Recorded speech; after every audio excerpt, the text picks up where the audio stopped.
Hi, everybody. Welcome to the third annual e-commerce Powerhouse Roundtable. I am Liz Downing. I am the Senior Marketing Manager of Partnerships and Events at Ecommerce, and I am joined by Madeline Dutton, who is Marketing Manager Outreach. Madeline, say hello. Hello, thank you for having me.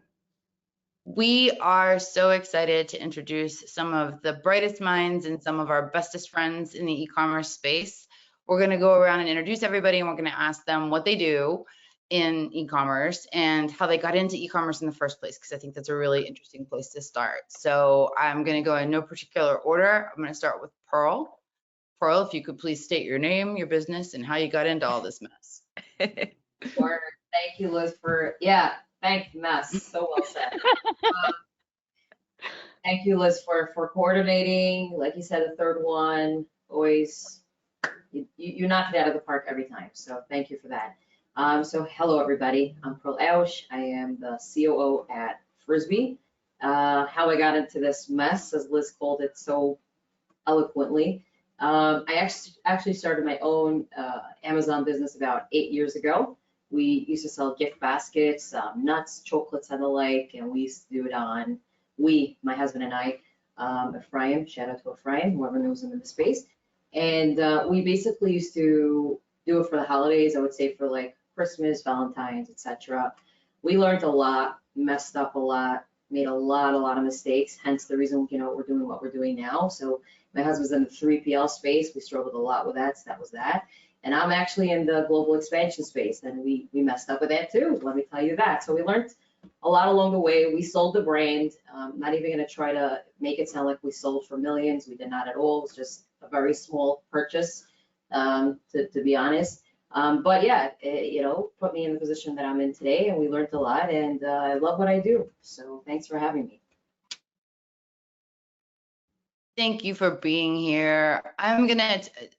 Jill and Stephanie are on the same camera, which is nice because then it means I can see everybody, but why don't we kick it over to Big Dot of Happiness? You guys can fight out who goes first, but same questions to you. What do you do now, and how did you get into e-commerce to begin with?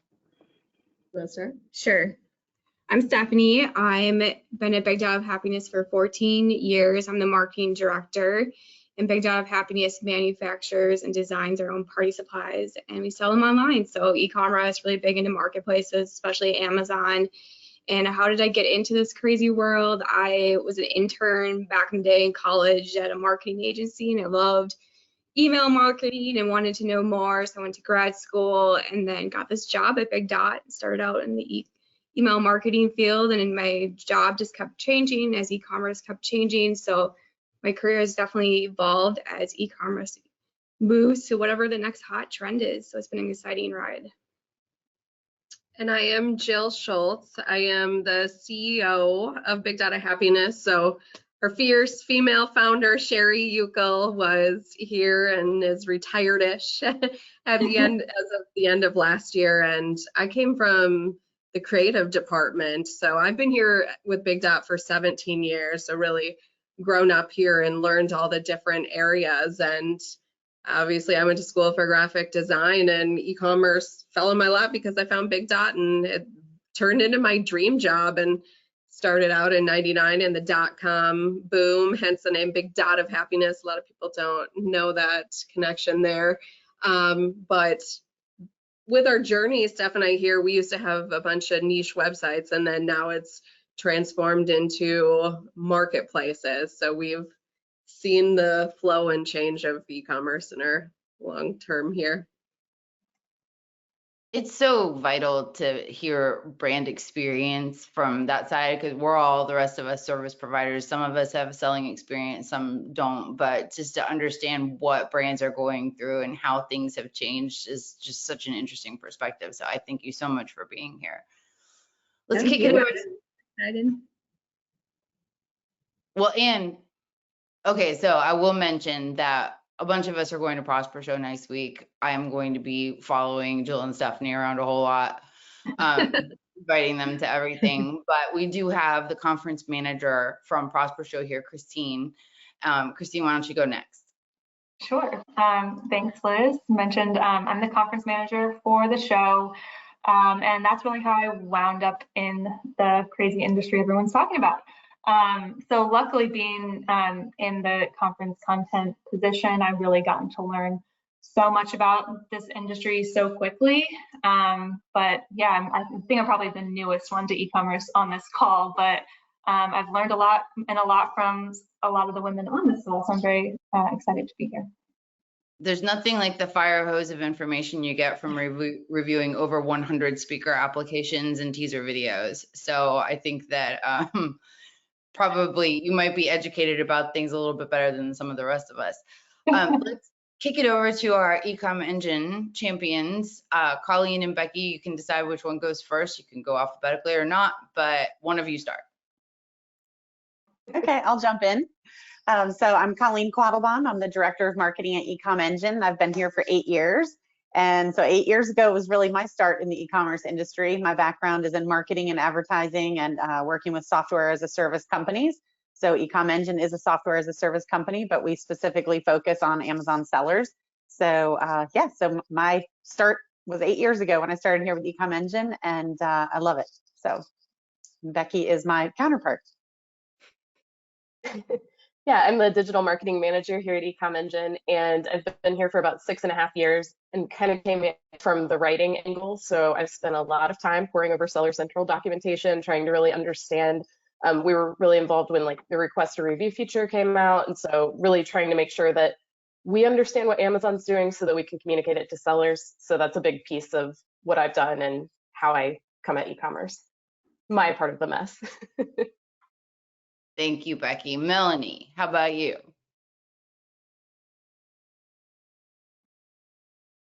Hi guys, hi everyone. Thanks for having me, Liz. Really lovely to be among these powerful women today. So I'm Elaine Shabango. I'm the tax director partner at Avask Accounting, where we help sellers to expand into international marketplaces. How I got onto this journey, wow. I could say it's a very difficult question for me because I've never sold on Amazon until about a few years ago when actually 2020 when I stuck a book on online and it started selling, so which is absolutely fantastic. So I've got a book on Amazon, but I got into the space. It's going to be 11 years end of this year. How I got into it, it was basically sellers that were expanding over into Europe, and they made contact with us, and that's how we got our first business. And it wasn't an American client, it was a client from Hong Kong, but we were doing accounting and tax, and all of a sudden we're just introduced into this phenomenal space that's is called e-commerce, and especially Amazon. That's awesome. Thank you. Lisa, on the road as usual. As per usual, yes. My name is Lisa Kinski. I'm the Marketing and Partnerships Manager at Getita. We are the global leader in Amazon FBA auditing and reimbursements. And I found my way to e-commerce Amazon by way of supply chain, actually. I used to work for an end-to-end supply chain service provider helping with sourcing, shipping, and logistics and 3PL. The majority of our clients were e-commerce business owners. And of course, the lion's share of those were Amazon sellers. So found my way into this world in the middle of the pandemic during the working in supply chain. So everything was on fire, as I say, and it's only gotten better from there. Boy, that's the truth, isn't it? Yana, it's late for you too, isn't it? I'm such a jerk. I should Not really. No. It's 7 p.m. It's fine. This is like still early afternoon for me, so it's all good. So again, yeah, I would also like to thank you again for inviting me, because I kind of love that this is an annual thing now, and I really enjoy it. My name is Yana. I'm the founder and CEO of Wild Bee Translations, and we help sellers expand internationally, like some of our partners like Pearl and Melanie. We've been working for years, and my journey started in e-commerce. It started about 15 years ago. So I've been in e-commerce for a long time now, and I never thought I was gonna start my own company, but then it happened because my ex-boss was not a great person, to put it nicely. And then I decided to quit my job, and I was like, well, what do I know? I know a lot about Amazon. The previous company I worked for was the leading company in Europe when it comes to e-commerce. They sold on like 15 different marketplaces, and they did Amazon. So they let me play around with their account. So I learned a lot, and I did a lot of things with the account, and I was the COO. So this is where like basically a lot of my knowledge comes from. I know a lot about SEO as well. Yeah, so my background are languages. I did a bachelor's and master's in Scandinavian languages and German. I speak 5 languages. I should have spoken more, but I'm just too rusty for 2 more that I spoke.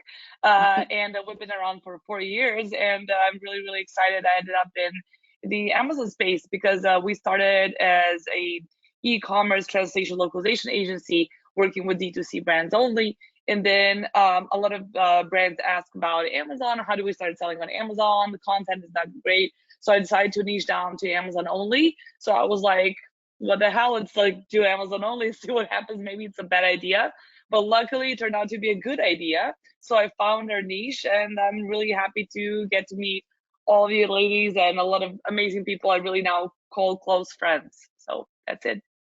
This is an amazingly cozy industry. That's one of the things I've noticed. So I've been involved with e-commerce in some way or another since 2014. So I'm nearing up on a decade, but I started out freelance writing, and then I actually worked for Ecom Engine, and basically Colleen taught me how to do webinars. So thanks, Colleen, because this wouldn't be happening more for you.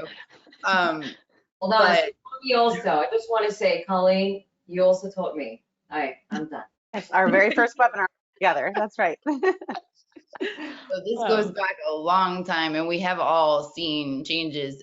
I would be remiss if I did not ask Madeline to talk a little bit about her e-commerce experience. So let's do that. Thank you. I knew that was coming. So I joined the e-commerce industry just about 2 years ago. So I might be one of the newest to the industry, right next to Christine. I took Takeometrics. It was my first job out of college. I graduated in the middle of the pandemic, so had no idea what I was doing. I joined Takeometrics, and Liz took me under her wing and really introduced me to the industry, introduced me to everybody that I know now in the industry, as well as newsletters, blogs to follow. So I owe everything to her. Oh, no, Madeline, I could not exist without Madeline. She's the best. I talk her up to everybody. So let's get into content a little. Those of you who have joined us, thank you. We have over 100 in-person like live, not in person next week, but 100 live attendees. So hi, everybody. We've been through introductions. I usually do some housekeeping at the beginning of one of these. So yes, this session is being recorded. I just had to double check that. Yes, it's being recorded. Yay. That would be such a shame. So that was one of the first things Colleen taught me, is like, make sure you're recording the session. So we do that automatically. So, pardon me while I catch my breath.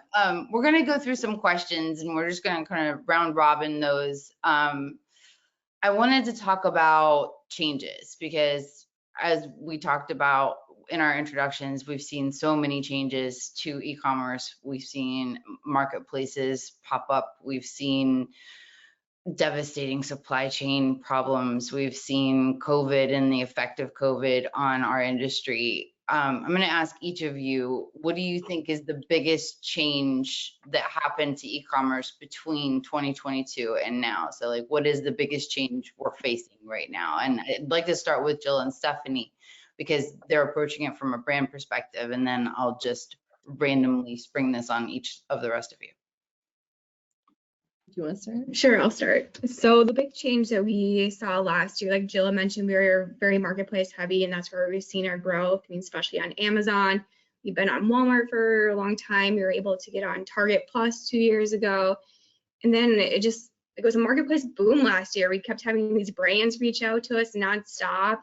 It was a really exciting time, and we just went into the whole situation with like, yes, we'll try it. Yes, we'll try it. And we learned so much last year from embracing these new marketplaces, and have found such great partners. And I see that continuing to happen in 2023. And that's definitely on our roadmap, that we want to try new marketplaces. What are some great partners that we can continue to grow our brand with? And, you know, Macy's has been a great partner. Michael's just launched at the beginning of this year, which is an awesome fit for our brand. Home Depot, like brands that didn't, you know, maybe make sense for our business, has been great partners for us. So that's been super exciting, and we hope that to continue to see that within the next year. And then we've also noticed that the grass is greener on the other side. So we're noticing in our industry that a lot of retail only companies are making their way. They're seeing the appeal of trying out e-commerce. And this partially leads into the next topic too, where that's created a lot of competition in our space, that they're popping up everywhere and they're fast and cheaper. And so we've noticed so much more competition where some of the big players aren't as big anymore, but you see new ones enter into our arena that we've been in for so long. Yeah, I imagine, and when you,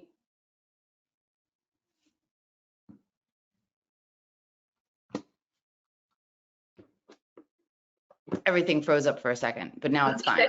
Okay. I was like, oh no, it's my worst nightmare come true. I had a moment when you said Home Depot, because I have noticed a lot more party type stuff available at Home Depot, especially on homedepot.com. And I actually editorially belong to a Facebook group called 12-Foot Skeleton Owners Group, where these people that have those skeletons in there and they dress them for every holiday, they all like talk about the HOA letters they get, or the complimentary letters they get from their neighbors. But I was thinking, yeah, if Home Depot has 12-foot skeletons, and of course they're digging into the party supply space. But don't mind me, it's fine. Becky, how about you? I know that Ecom Engine deals with seller reputation, with inventory management. What are you seeing? Well, I was going to say one thing that I think is really interesting that was kind of rolled out slowly last year that I think we're going to see a lot of changes with in 2023 is Buy with Prime. And I think just making Amazon like that fast free shipping available on other marketplaces is going to be a game changer, especially for brands who are in multiple places. And I'm really excited to see how that develops. I agree. So that's not a challenge, I guess.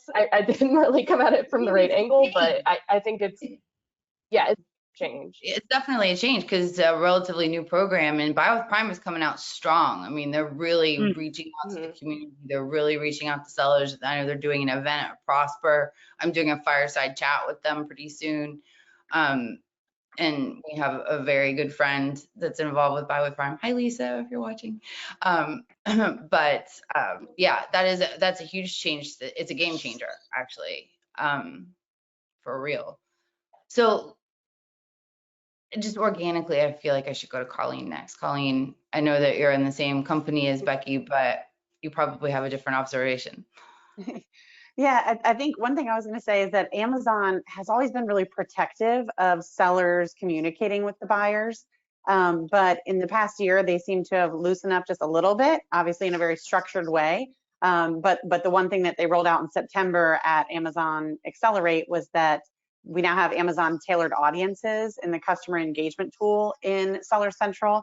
If you have not taken a look at that, then definitely take a look at it, because it's a great way for brands to reach out to their most recent or repeat buyers or highest spenders to just really try to connect with them, build trust with them, drive repeat business.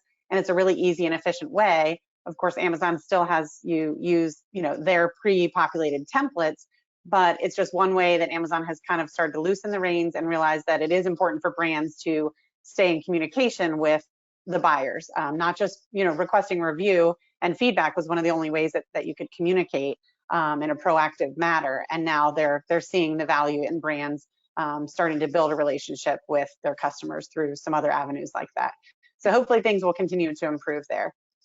I do feel like Amazon is making an effort just to play along with sellers a little more. I feel like the programs that they're putting out are good, solid, good intentioned. I know that we're working with a team at Amazon to make sure sellers are getting the information they need about new programs and new policy updates. Incidentally, Becky and I did a little recording about the FBA policy update that happened, so you guys can check that out. Let's dig a little bit into international. So I'm gonna ping Pearl and then Melanie and then Yana. You all deal with expansion into international marketplaces and strategy about that. Pearl, what do you think are some of the biggest changes you've seen? Yeah, so I would say that the biggest change that I've seen is there's a lot more discipline and a lot more intentionality. I would say just across the board with anything brands are doing or need to be doing right now. So we're not seeing these little mom and pop shops that are looking to expand. It's rather those bigger brands that see that they need to make bold moves.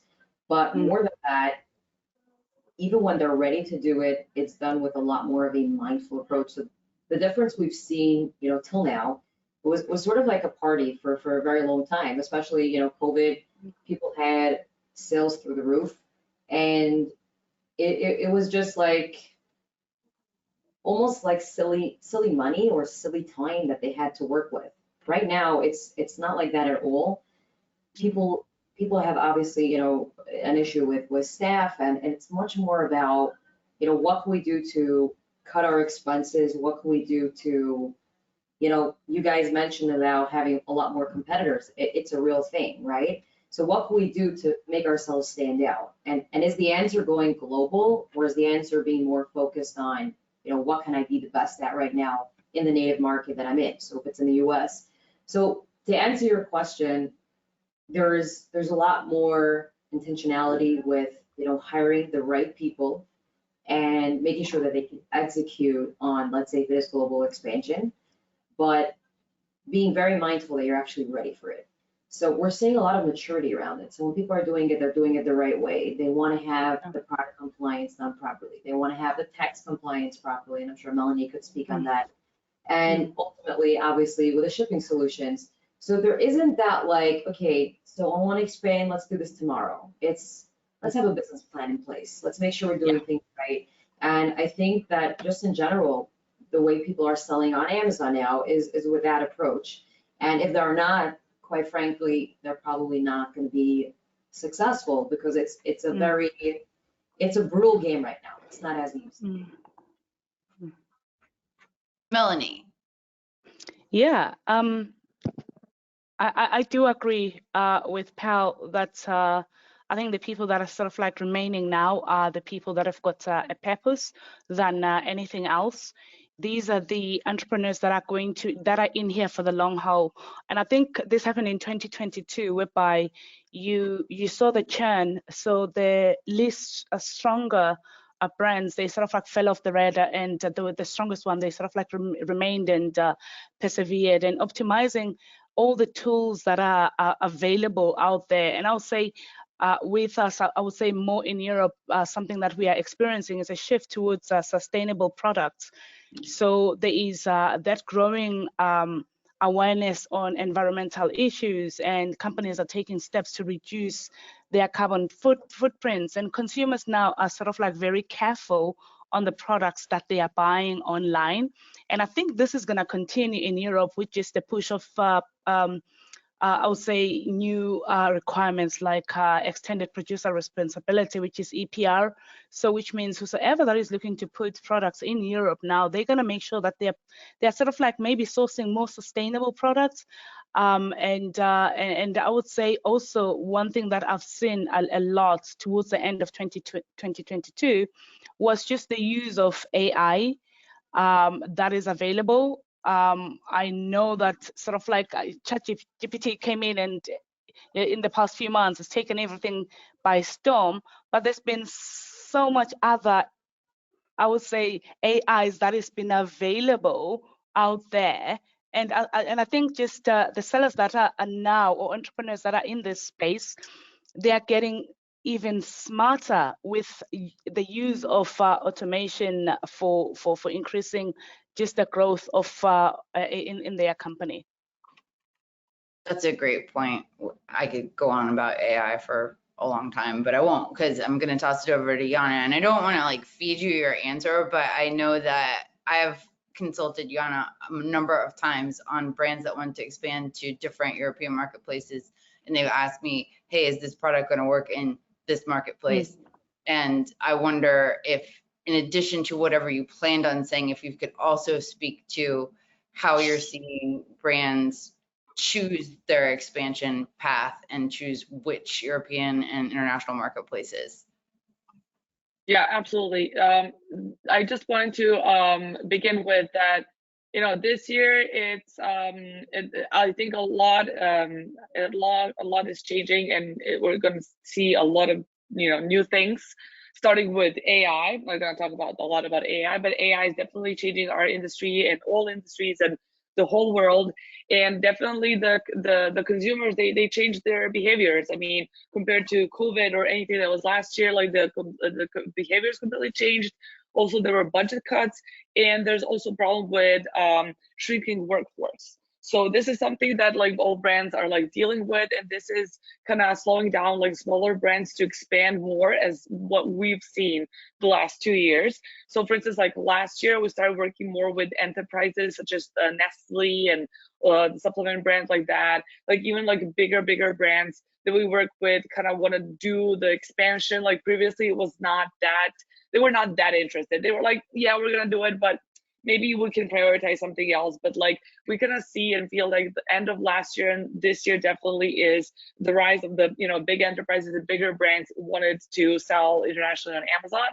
And but unfortunately, like from what we've seen and what the sellers and the big brands that we work with, nobody does good due diligence. I mean, they do now better, as Pearl said.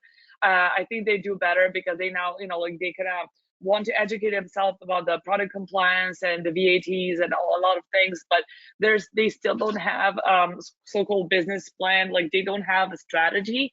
Now they tend to do a little bit more of the keyword research, check out sales, because now we have like so many tools that make that possible.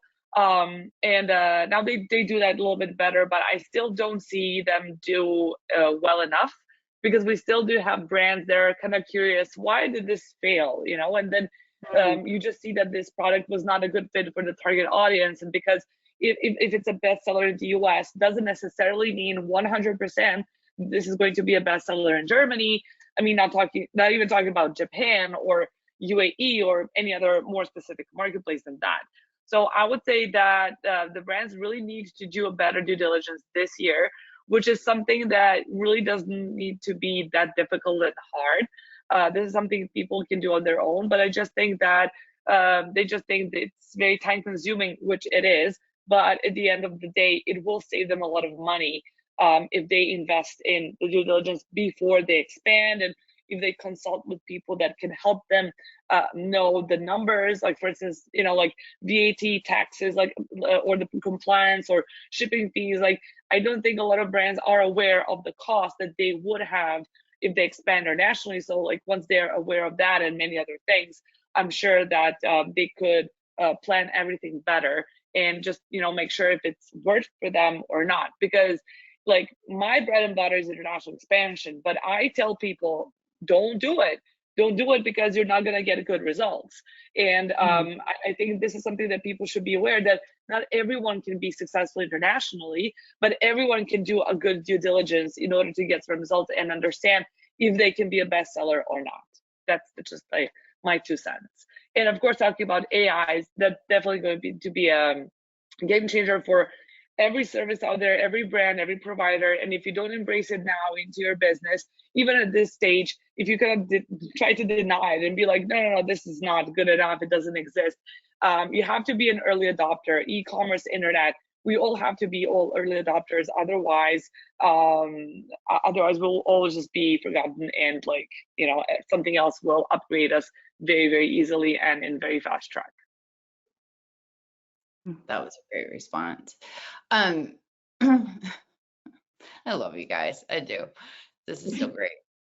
I'm trying not to smile like an idiot the whole time. Lisa, you've been with Getita for how long now? Since June. So I'm coming up on a year. Since June, coming up on a year. So in this time since June, Getita is in the like finding the money that Amazon owes you space. So I know that's a whole different ballgame for you. What has been, I guess I definitely want you to talk about changes that you've seen in e-commerce generally, but also what's been the biggest surprise for you entering a new section of the industry? Yeah, I mean, when I was in supply chain, I did get some exposure to, the experience of the seller with more so sourcing and logistics. One of the biggest changes, just looking at numbers over the last year, I just double checked them, is the price of a container. If you look at it year over year, it was nearly 20,000 for a container. Now we're looking, closer to like 7. I mean, so that price is so drastically different, which you think would make an enormous impact on the sellers' wallets, and it does. But also when we're talking about inflation and how much PPC has increased and FBA, fees have increased. They did some things to help out the seller with the rollout of fees in January, but it's just becoming harder and harder to protect those profit margins. I think that's going to be the name of the game for sellers this year, is still producing that quality, unique product, finding the correct marketplace for them, but also protecting that profit margin. And another change that I think we'll see this year too, kind of not less about the numbers, but more about the community, is I see in-person events having greater attendance. So in 2020, nobody could go anywhere. Everything was virtual. We kind of started to see some things in 2021. 2022, there were more events than you could shake a stick at. And the attendance wasn't necessarily great because we still had Delta, we still had Omicron. I think, knock on wood, everybody, I think we're really beyond the pandemic phase of COVID. And I think that the quality shows that have speakers bringing a lot of value with groups where sellers can learn from one another, there's going to be a lot more value in the shows that happen this year. And I think seller attendance is going to be higher than it's been in the last 2 years. What a very fantastic segue to Christine, for Prosper Show, which is a very large industry conference that takes place next week. Christine, I know it's just been a year since you've been involved with all this, but what has changed? What has surprised you? Yeah, so I'm kind of going to piggyback off of Colleen and Becky, because I'm seeing that a lot with our audience, is kind of that personalization aspect and how you can really use customer data to create unique experiences and diversify your sales. I think that's going to be such a key topic area, especially with all the different marketplaces that have been popping up recently. So omnichannel growth, definitely going to be a trending topic at Prosper. We have our opening keynote that's going to be Cody Grisman of Office Watch. She's been so successful omnichannel, so I'm really excited for that. And yeah, we have a lot that'll be trending along a lot of the sessions that are going to be happening at the show. We have a lot of great content on multi-channel retailing, and sort of like Melanie said too, optimizing with those new trends like ChatGPT. Buy with Prime is going to be speaking, Walmart as well. So I think that's definitely in my new experience to e-commerce, that kind of omni-channel strategy is going to be key for this year. There's a whole track actually about it, and that's what I'm hearing from a lot of people that I'm talking to that are attending, is that they're really interested in that omni-channel approach. We're actually doing a program in April called Marketplace Madness that we'll invite you all to, and I'm hoping that Yana and Melanie and Pearl will join me for that. But it is all about an omni-channel approach. So I'm gonna not talk about that anymore right now, but I want to get into challenges, and I want to make sure we get into tips, because people come for the tips, but let's throw it back to Big Dot. You talked about increasing competition, more people jumping on different marketplaces. What other challenges as a brand are you facing that might be kind of new or might be a particular pain point right now? So speaking of the word new, took the word right out of my mouth, that part of Big Dot's core is we launch new products every day.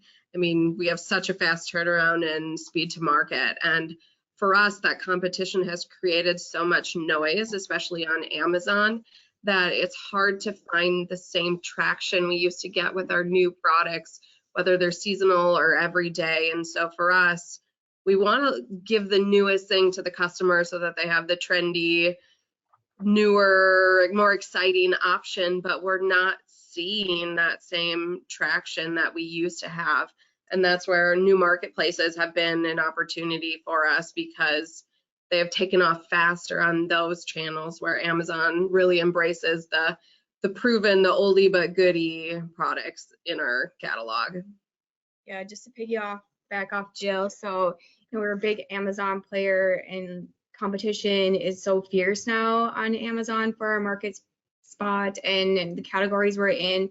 It's getting super hard to get all of our new products found within different search terms. So we're really taking a look at how can we improve our launch strategy, what are different halo effects we can try from A+ content, relooking at our advertising strategy, using the tools that Amazon's providing, like the mice tools and posts, launching videos when we launch new products. So we're really taking a hard look at all that because it has become more of a struggle. I mean, I think our record sale, we launched a new SKU probably 4 years ago, and we got a sale in 40 minutes. Like, that doesn't happen anymore. So like, how can we get that back? Like, we want that back a little bit, right?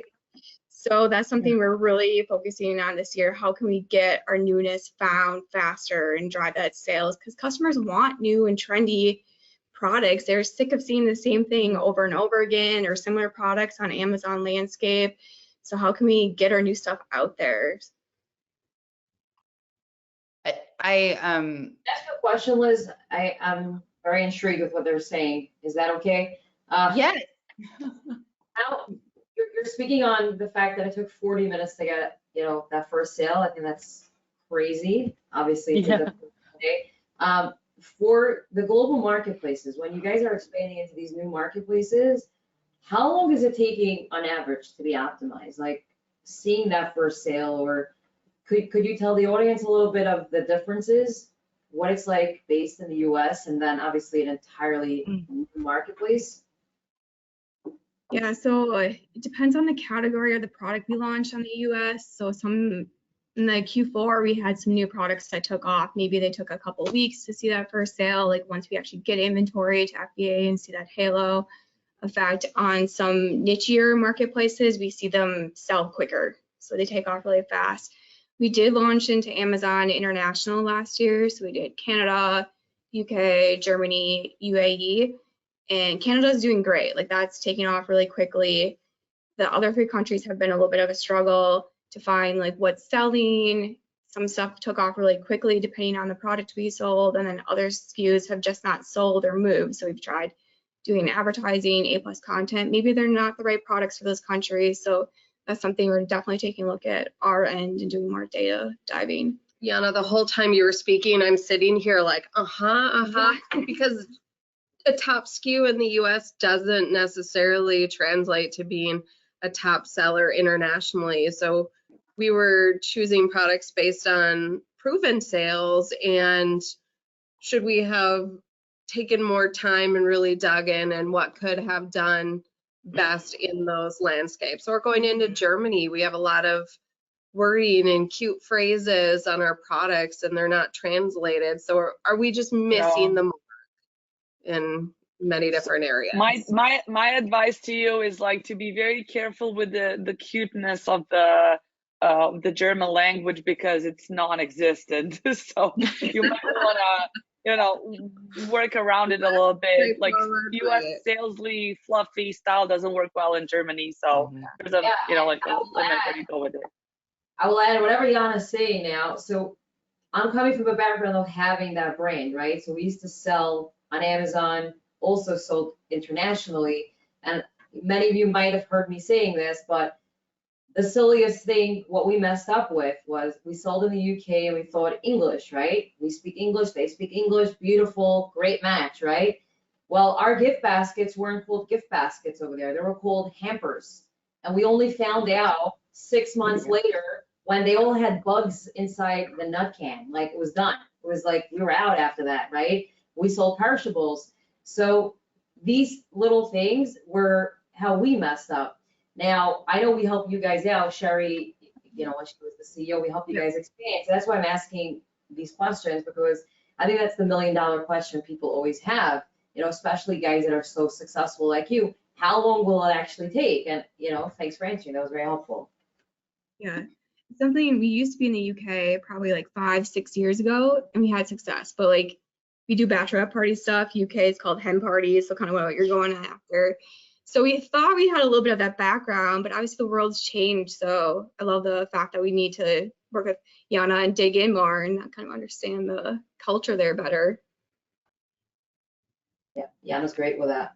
I love it when that happens. Madeline, you write our page one newsletter, and you also deal a lot with the salespeople. Madeline does sales enablement too. She's like one of the 8,000 things she does every day. But what challenges are people talking to you about? Like, hey, you need to make content about this because this is a big problem.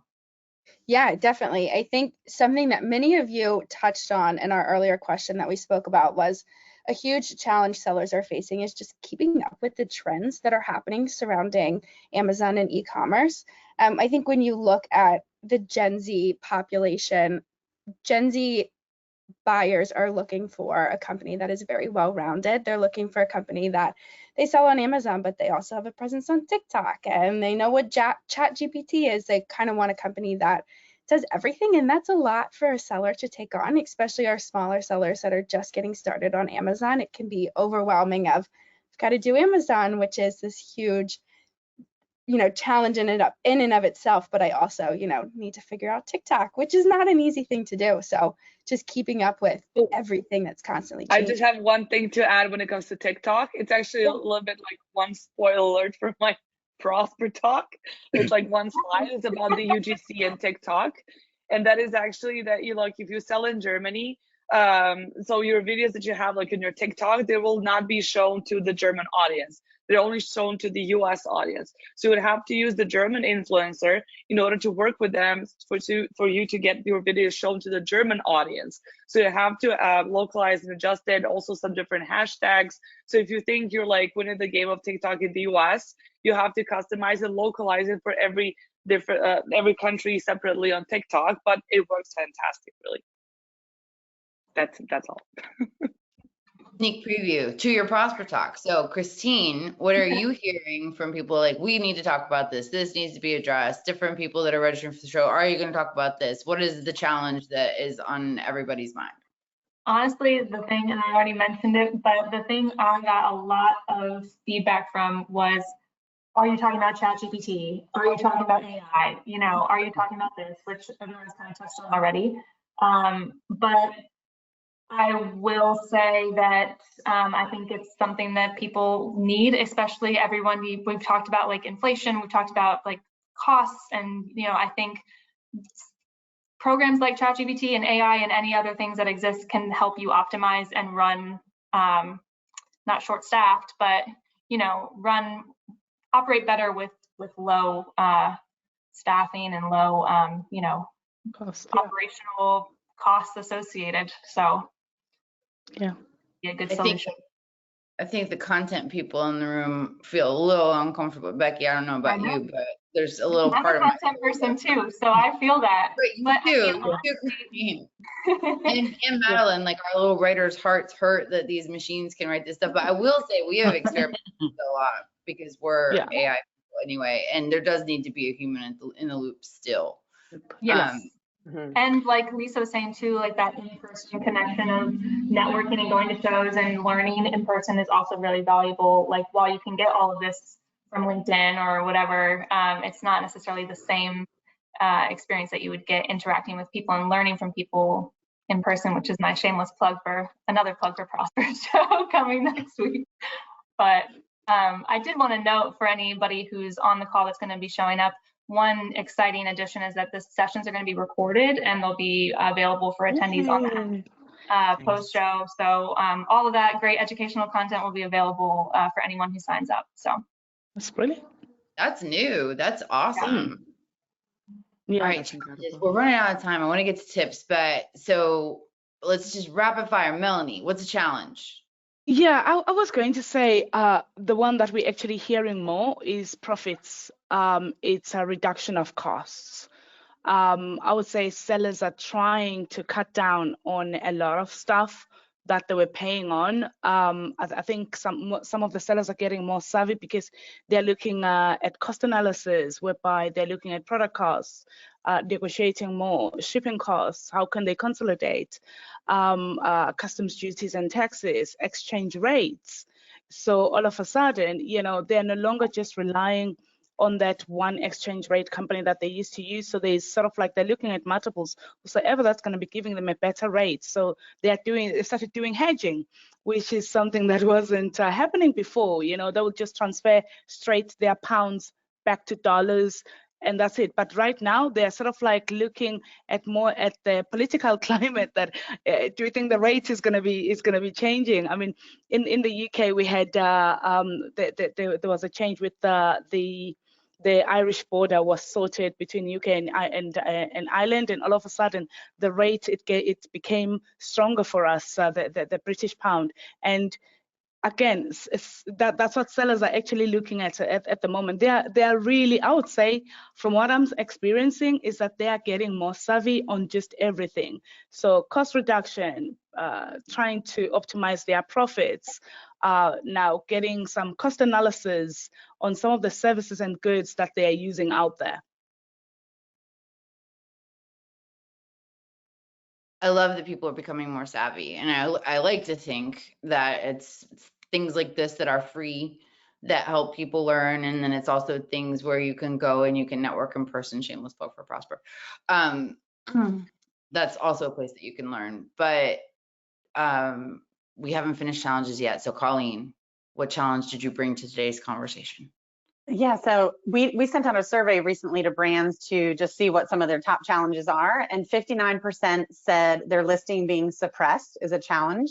So when you have dozens of SKUs, hundreds of SKUs, it's hard to even keep an eye on that. And Amazon's always, updating their product listing, guidelines and requirements for images, et cetera. So if you're not meeting all of those requirements, or something, your title's too long, or there's a duplicate listing, Amazon can suppress your listing from the search field, which of course results in no sales for you until you can get that reactivated and you fix the issue. But even when you fix the issue, it can lead to slower sales, and or you've lost some traction in the Amazon search algorithm. So making sure that you're keeping a close eye on all of your listings, I think, is critical. Whether you're using ChatGPT to help you come up with your content, you still need a human eye to double check that you're checking all the boxes with Amazon's guidelines.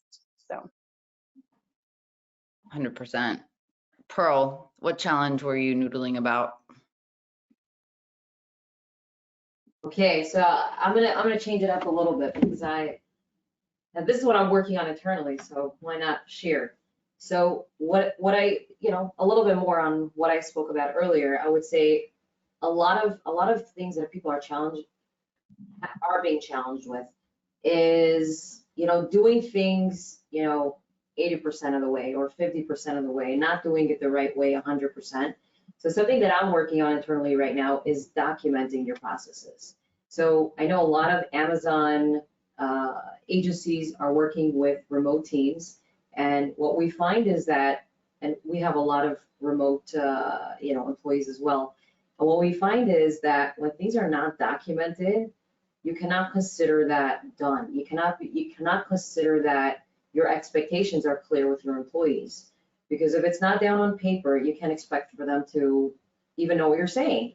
So something that we're working on internally right now is documenting all of our processes. And that was a challenge that we had, where, you thought you said it, and you said it once, and you said it twice or 3 times, that this is how you do certain things. But the reality is, if it's not on paper, something that you could reference to, you can't consider it, fixed.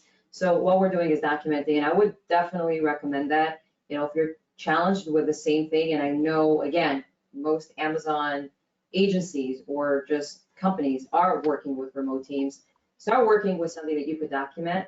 We're personally using a program called Trainual, and there's so many of these programs out there, but that would be something. Sorry? I was telling Madeline to write that down, please. Okay. We need that too. Yes, document. That's all I could say. Document and have a process. Have a process and document it, and don't think it needs to be perfect first, because that's another thing I learned. I'm one of those people that thinks my process has to be perfect first, and then I could document it. No, just literally spitball whatever comes to mind, and you're going to find that you're going to have so many more productive people working with you, for you, etc. That's a wonderful tip. Oh, go ahead. In the medical industry, I think they say, like, if it's not on the chart, it didn't happen. You know, if it's not written down, it did not happen. So I Yeah, think leaves Colleen, no room for questions, and and then your team can be more resourceful. They know where to go to find how to do something or to train somebody new. So it saves you a lot of time from interruption. Yeah, exactly. 100%. And hire people that are smarter than you. That's all I want to say. Hire people that are smarter than you and respect that they're smarter than you. Shout out to my amazing team. that's awesome.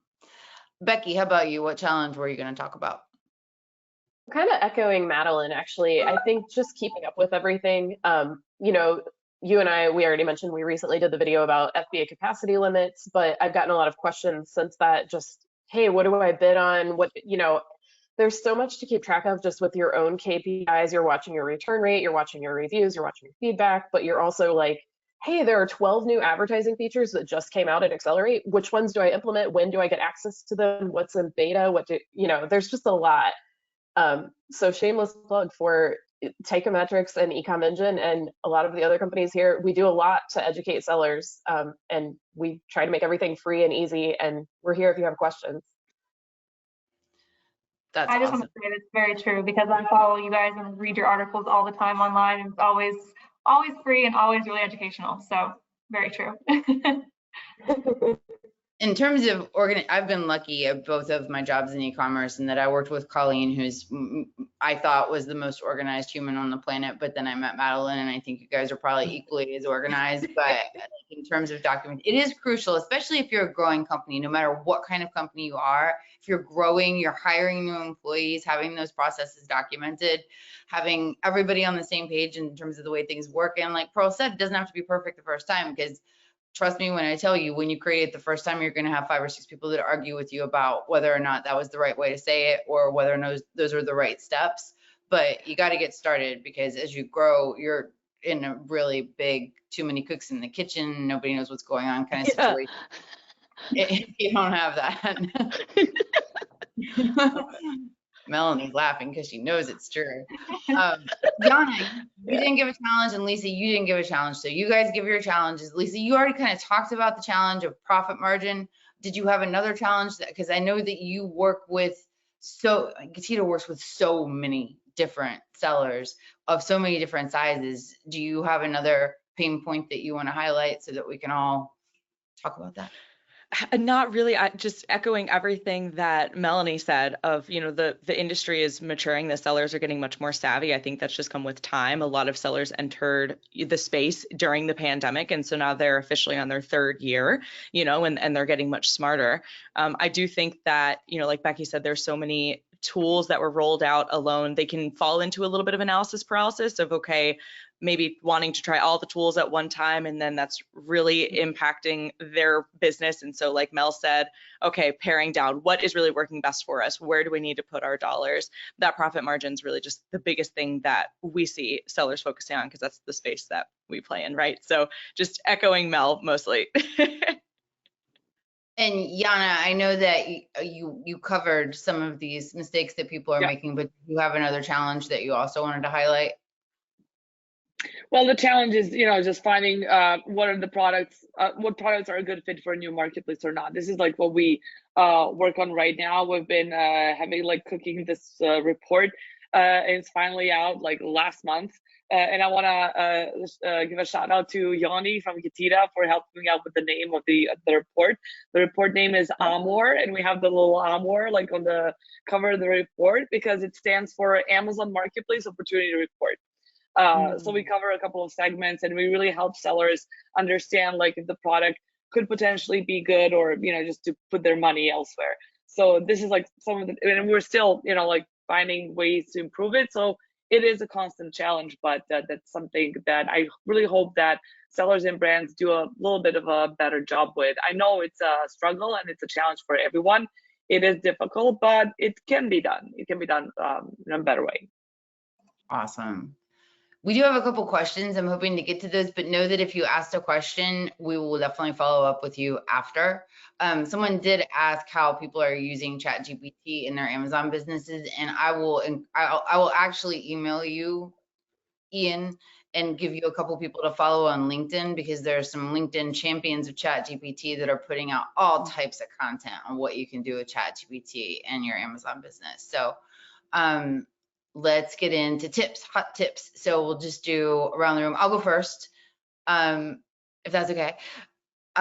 I talk to a lot of brands of different sizes, and one thing, and I'm actually speaking in Prosper, another plug to Prosper, with my friend Rob from Video Fresh, and we're talking about the anatomy of successful video content. And I'm talking to a lot of brands that have not like made the jump to using video on product detail pages and using them in their Amazon advertising. And there's just such a huge difference between the amount of success you can reach given whether or not you have video. And I know a lot of brands that are really investing hard in video, but I know a lot that are just like, yeah, I'm just not there yet, I don't want to do it, or they're making like really bad ones that obviously don't convert. So have a video strategy.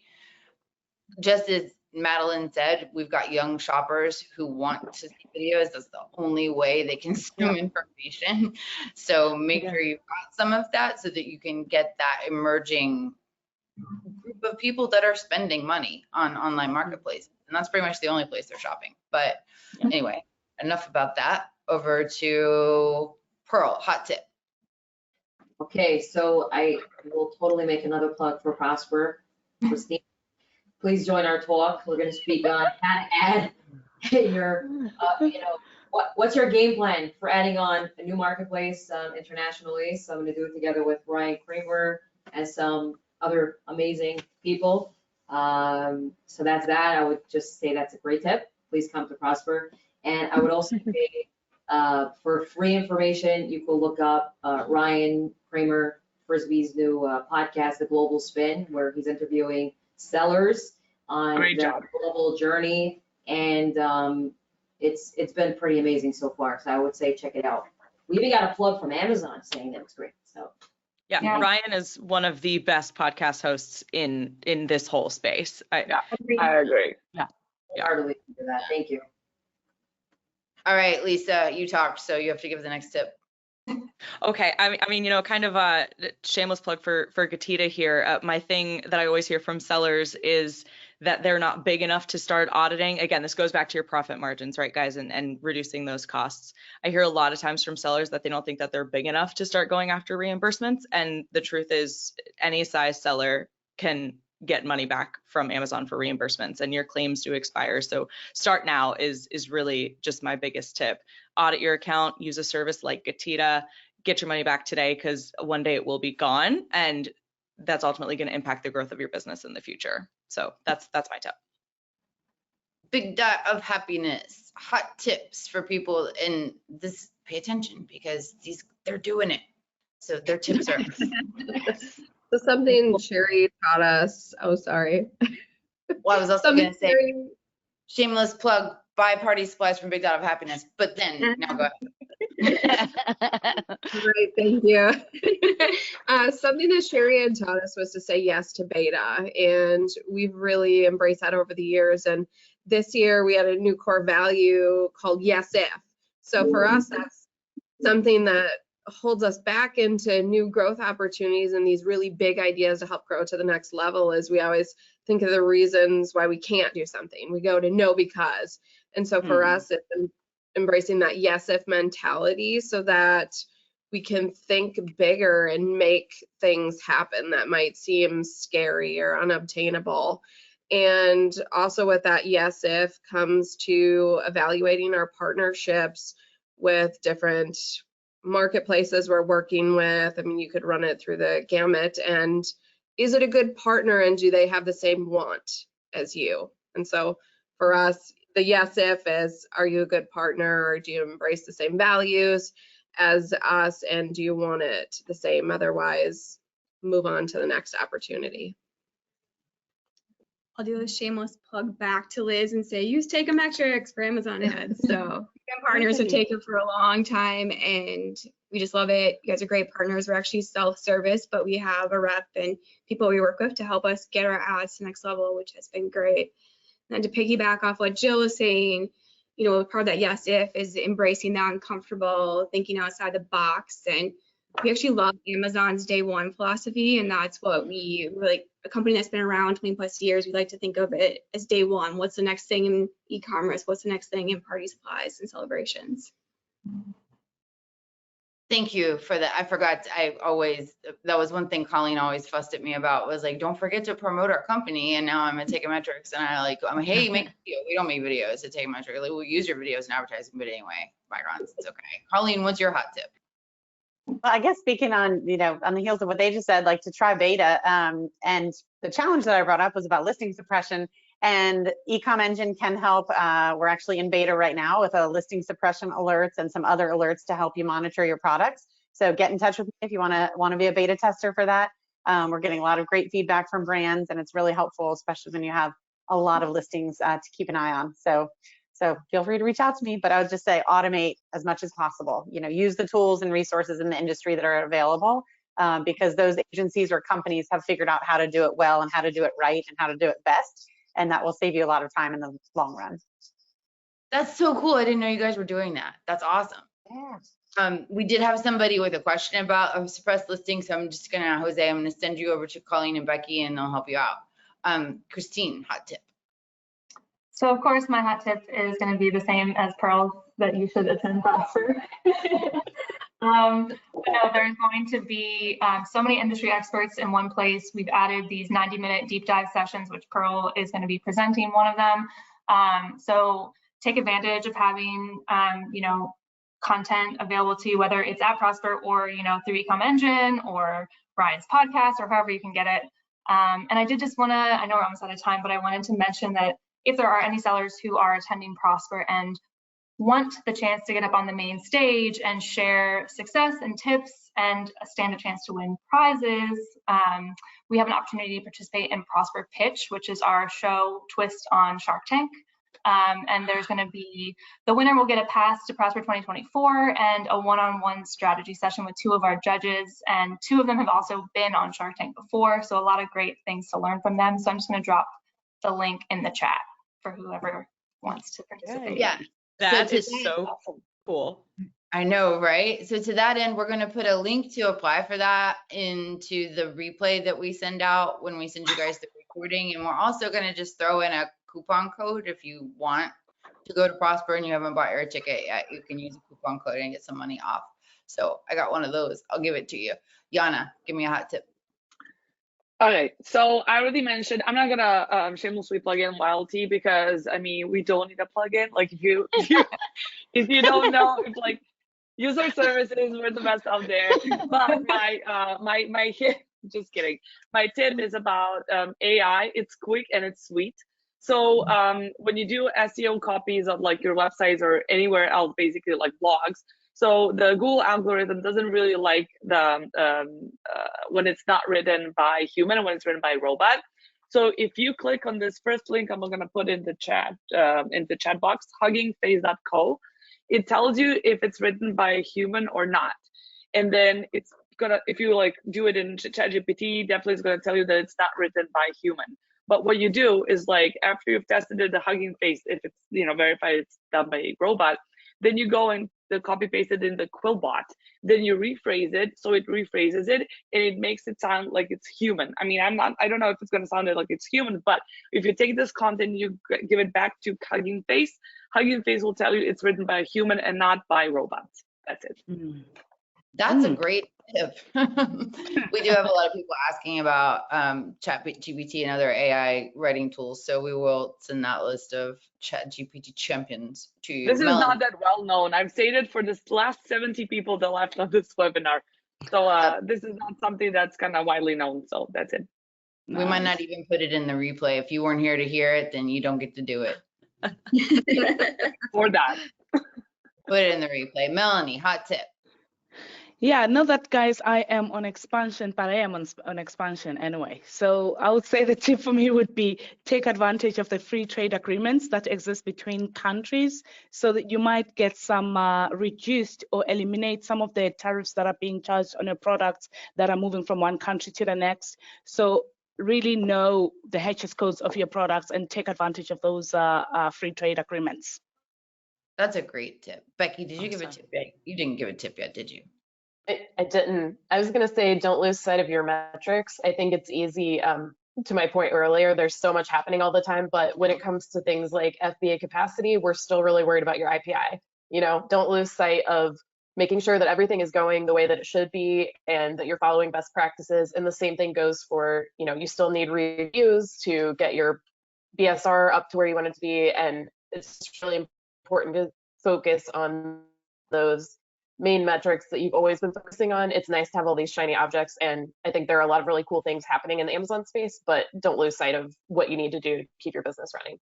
That is an excellent point, and it warms my soul to hear you say that, because you know that, I mean, you can't get the expanded inventory space without a good IPI. So, I mean, like, it all comes down to the metrics, but do explore the shiny objects, because there's a lot of opportunity out there. We are 6 minutes over time. I could do this all day with you guys. This was so much fun. Thank you so much for coming. Thank you to everyone who stuck around this whole time. And the replay will be going out. We'll see most of you at Prosper next week. But for now, we say adieu, and we will see you definitely all as a group next year, but probably in many different formations over the next year. So if you've got any questions, all of our contact information will be in the replay information. Thank you to Madeline for being an always gracious and calm co-host and keeping me completely straightened out, because I slack her and I'm like, what am I doing again? What day is it? But thank you, everyone, and we'll see you next time. Happy International Women's Day, everyone. Thank you all. That too.